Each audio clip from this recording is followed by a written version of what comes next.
ரெகுலரா நம்ம கடையில பல வருஷமா நம்மகிட்டயே வாங்கிட்டு இருக்கிற ஒரு மெக்கானிக்கோட ஃபீட்பேக்ஸை பத்தி இன்னைக்கு நம்ம கேட்கலாம். என் பேர் கிருஷ்ணனுங்க. நான் கிட்டத்தட்ட ஒரு 23 வருஷம் இந்த ஃபீல்டில் இருக்குங்க.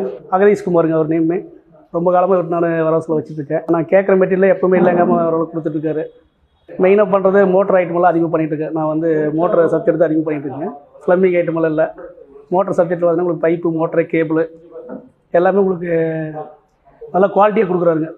எந்த பொருளாக இருந்தாலும் நல்லா தெளிவாக இருக்குது. ஒவ்வொரு இடத்துலையும் வந்து அவரே நேரில் வந்து ஃபீல்டில் வந்து ஒவ்வொரு இது வந்து செக் பண்ணுவாருங்க. ஒரு மோட்டரை கொடுத்தாலும் அது உங்களுக்கு எப்படி இருக்குது, நல்லா இருக்குதா, ஏதாச்சும் கம்ப்ளைண்ட்டா, இல்லை அதனோட ஈல்டு எவ்வளோ, எல்லாமே வந்து இடத்துல வந்து ஒரு டைம் வந்து செக் பண்ணுவாருங்க. இப்போ மற்ற இடத்துல கூட வித்துட்டா தீர்ந்தது அவர் பாட்டு கம்பெனி எடுத்துக்குவாருங்க. மற்ற டீலர் இவங்க வந்து அப்படி இல்லைங்க. ஒரு எந்த மோட்டர் கொடுத்தாலும் அதனோட அளவு எத்தனை அடி வேலை செய்யுது, எவ்வளோ கெட்டு வேலை செய்யும், உங்களுக்கு எவ்வளோ தண்ணி உங்களுக்கு வந்து வெளியே தள்ளும் அப்படின்றது எல்லாம் வந்து இடத்துலையே வந்து ஓரளவுக்கு வந்து உங்களுக்கு தெளிவாக வந்து பண்ணி கொடுக்குறாங்க. அதனால் எங்களுக்கு வந்து கொஞ்சம் ஈஸியாக இருக்குது. அவர்கிட்ட செட் இருக்குது வந்து